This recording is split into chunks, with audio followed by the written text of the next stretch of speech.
Bien, escuchábamos y veíamos esta información y es que Mauricio Soto, quien me acompaña esta mañana para poner en perspectiva esta investigación que tiene tanta actualidad en este momento, a propósito de la revelación de las listas de los contribuyentes que declaran cero o pérdidas por muchos años, grandes contribuyentes, y a propósito de la reforma fiscal, bueno, pues este estudio se llevó desde el 2008 hasta el 2014, me explicaba él, y revela algo muy interesante, que las empresas prefieren mantenerse o declarar que son pequeñas y medianas para no pasar a la categoría de grandes contribuyentes.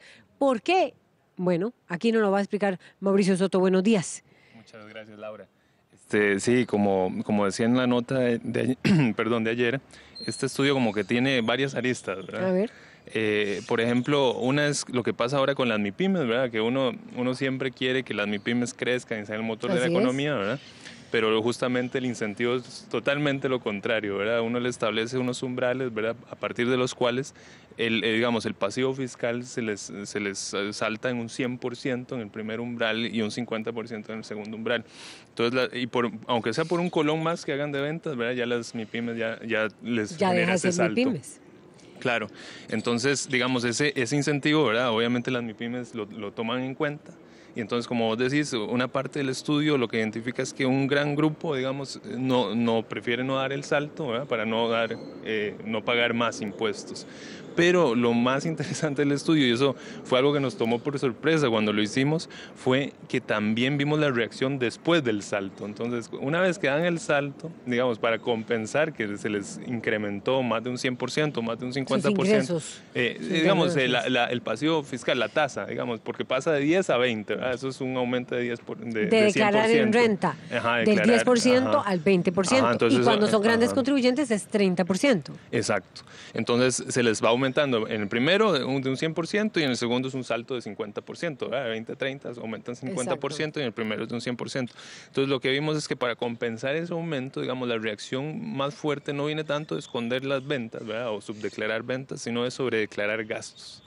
Entonces esto es algo quizá paradójico porque uno siempre piensa, ¿verdad?, que uno es un buen ciudadano cuando pide factura, ¿verdad? Uh-huh. Pero ahí lo que vemos es que quizá eso, digamos, a como está, digamos, el nivel de fiscalización de la economía, ¿verdad?, que quizá no hay una alta evasión, ¿verdad? Varios estudios lo dicen, no solo el nuestro, no siempre es bueno, ¿verdad?, las facturas, porque más bien ayuda a bajar, ¿verdad?, la renta neta y compensar el aumento, digamos, de la tasa impositiva, ¿verdad?, que ¿Qué permite concluir entonces este estudio, Mauricio Soto? Sí. O sea, la mayor parte de las empresas en Costa Rica se quieren mantener, entre pequeñas y medianas. Sí, yo digamos, yo no le pondría, digamos, el dedo acusador sobre las pequeñas empresas. Realmente ellas están como cualquier agente que uno espera, ¿verdad? Pulseándola. Sí, pulseándole y responden racionalmente al incentivo que está puesto así, ¿verdad? El incentivo es a que ustedes no crezcan, ¿verdad? Y si crezcan les va a doler, ¿verdad? Entonces yo creo que lo que hay que mirar es más el diseño, ¿verdad? Este impuesto nació en los 80, ¿verdad?, como decíamos en la nota de ayer, y realmente era un impuesto plano, ¿verdad? ¿Y por qué? Porque en las economías, digamos, la justicia tributaria no se logra en las empresas, porque las empresas son una mera ficción, ¿verdad? Realmente es a los dueños de las empresas, a los consumidores, al que tiene departamentos para alquilar, a la persona física, donde uno debería recaer en un sistema bien hecho. Bien hecho tributario, que logre grabar. Entonces eso implica todavía avanzar muchas, ¿verdad?, en cosas que todavía no se han logrado, ¿verdad? Por ejemplo, una renta mundial y renta global, ¿verdad? Sí. Son necesarias las dos cosas. Renta mundial que yo, lo que recibe, inclusive en otros países, que declare que estoy recibiendo en otros países, lo pague en Costa Rica. Correcto. Y renta global lo que quiere decir es que usted haga una gran bolsa, una sumatoria de todos sus ingresos y al final, primero, antes de ver cuál es la tasa que le toca a usted lo suma. Entonces, al que tiene muchos ingresos de muchas partes, les va a tocar una tasa más alta. O al revés, si usted tiene muchos ingresos, pero tiene, digamos, la misma suma que usted, que solo gana un salario X, ¿verdad?, entonces tiene la misma tasa, ¿verdad? Uh-huh. O sea, es equidad horizontal y equidad vertical. Por eso, pero a igual ingreso, igual tasa, y a mayor ingreso, mayor tasa, ¿verdad? Es lo que busca la renta global. Eso se tiene que hacer a la par de la renta mundial, porque si uno hace una globalización, ¿verdad?, y no hace renta mundial, simplemente se pasa la plata para afuera, fuera del país. Y así evade. Así evaden, sí, correcto. nada más, perdón, nada más, otra cosa, digamos, que sale del estudio es que es muy interesante, es que esa, digamos, ese espíritu del legislador de los 80s que quería favorecer a la MIPYME no se logra, ¿verdad? Porque uno lo que ve en el estudio es que a mayor tamaño empiezan a pagar menos en relación a sus ventas. ¿Verdad? Uno esperaría que... A ver, sí, uno ¿podría esperaría explicarnos que, eso, sí, Mauricio Soto? sí, claro, uno esperaría que, ¿verdad?, una empresa por lo menos se mantenga, digamos, constante, ¿verdad?, si no hay rendimientos de escala, otras cosas, que pague en impuestos más o menos una proporción constante de sus ventas. Pero lo que uno ve es que empieza inclusive a caer, ¿verdad? O sea, por más de que las empresas pequeñitas hacen estas maniobras, digamos, cuando ya la empresa es grande, ¿verdad?, usted ve que paga de sus ventas un 1,5, ¿verdad? A pesar de tener una tasa de 30%. Y más o menos es el mismo 1,5 que paga la mediana, que tiene una tasa de 20, y la pequeña, que tiene una tasa de 10. Entonces uno dice, ¿cómo es que, digamos, a todas se les trata por igual? No, y al final como que es un resultado que se da, ¿verdad? Porque ellas reaccionan. Entonces, al final como que ellas mismas compensan y llega a una tasa que no está escrita en la ley, pero pues, se llega en la práctica, ¿verdad? Que es como una tasa de 1,5%. Eso quiere, ahora, ¿se puede decir, concluir, Mauricio Soto, que la mayor parte de las empresas en Costa Rica entonces declara entre 10 y 20%? Sí, claro, sí, ahí está como la mayor parte. Sí, son de unas 88,000 empresas, es como un 68, como un 80% más las que están ahí, ¿verdad? Los grandes contribuyentes. De hecho, en parte, como usted decía, de la discusión de por qué los grandes contribuyentes pagan poco, ¿verdad? Y al mismo tiempo se depende mucho de la fiscalización y recaudación que se haga en los grandes contribuyentes, parte también de este diseño, ¿verdad? Si yo hago que las pequeñas no crezcan, ¿verdad?, voy a depender mucho de los grandes contribuyentes, ¿verdad?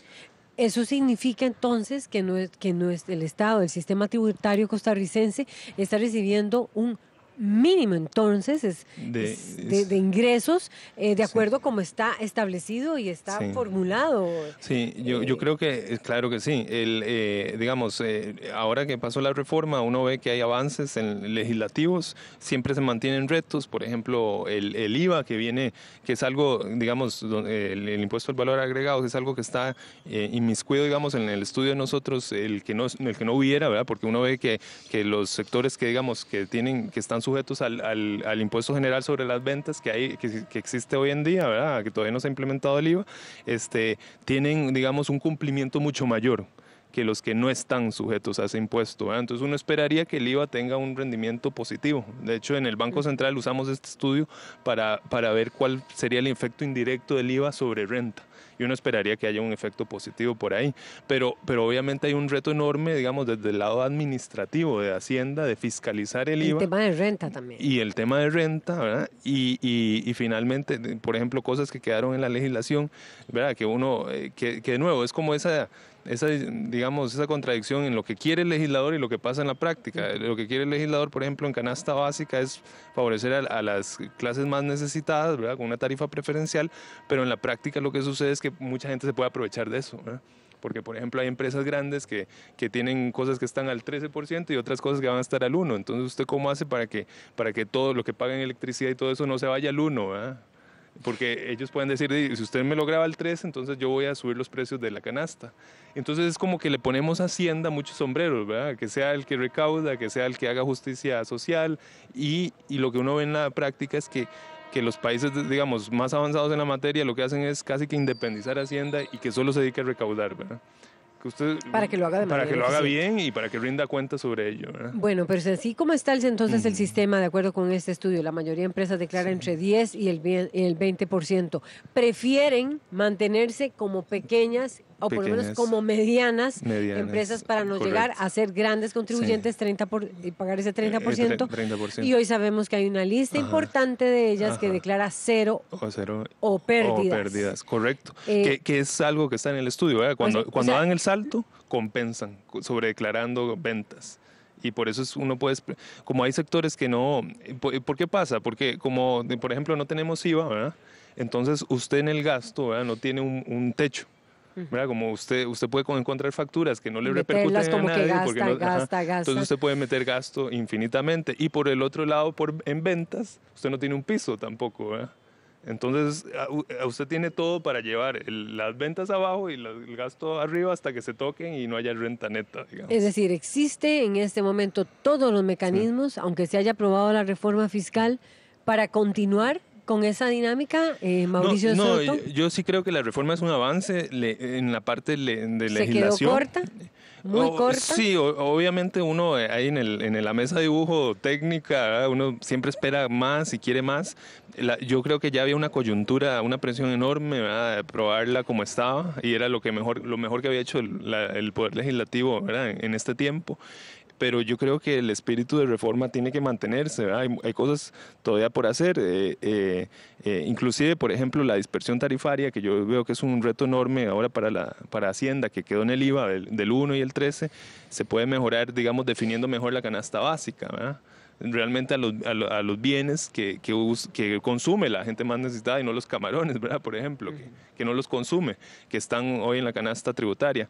Entonces, yo creo que sí hay pasos que se pueden hacer y también mucho queda del lado administrativo de Hacienda. Yo creo que Hacienda sí tiene que dar un paso más en ser como el líder, no solo independiente, sino en minería de datos. Por ejemplo, ahora con la factura electrónica, ¿verdad? Eso es un mar de datos que le llega a Hacienda, que si no los usa bien, si no los cruza, si no hace minería de datos, inteligencia artificial, simplemente va a ser un costo para el sector formal, que ya tributa, ¿verdad? Entonces, lo que se quiere es más bien llegarle al sector informal. Pero usted decía, hace falta renta mundial y renta global, Claro. y no está. Eso no está. Y sería esencial. Sí, eso no porque está. así como De usted hecho, me lo sí. muestra en este estudio, usted Claro. también fue asesor del despacho de Sí. quien fuera en su momento ministro de Hacienda, Edgar Ayales. Sí. Así como está constituido el sistema tributario, pocas son las herramientas que tiene tributación precisamente para recaudar bien Del lado los administrativo impuestos sí se puede mejorar. por parte de las empresas. Ujú. Y usted, esto significa entonces una situación